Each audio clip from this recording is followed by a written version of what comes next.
trong kỳ sakri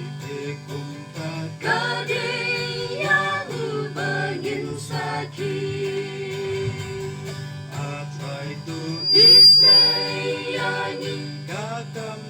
Yeban penyan Bangin syakri Paranan simhang ni Ai mati cinta Bagin jablay kam trong mi Ban tray si bun ki mensin Bakordol ban yara Daga cinten kya nami Atraya gitu pendam Ida kaniya gospel Jo mi banyala Hajing tray kakang Trong mi shibun ki jing e Ni mat henry atray tuwan Mami bandon ringka Da jing et baskel ban kaik mat Dem hajing duai Kabay nong jing jok dry un an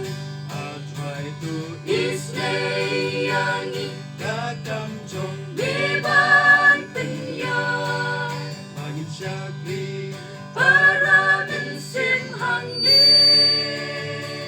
Ai mami cinta Bagin jablay kam trong mi Ban tray si bun ki mensil Bakodol ban yara Daga cinten kya nami Atraya gitu pendam Deda kaniya gospel Jo mi banyala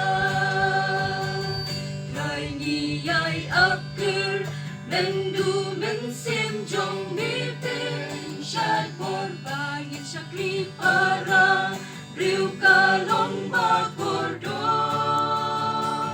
Da mensim baro ay tilun Yami try yimbut Bangin yay Nesken bat ni hadu baku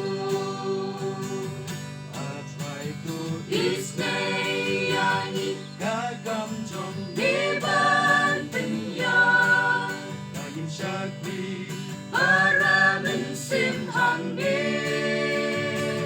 Ay mami cinta Bagin jablay kam trong mi Ban tray si bun ki mensin Bakodor ban yara Daga cinten kya nami Atraya gitu pendam Deda kaniya gospel Jo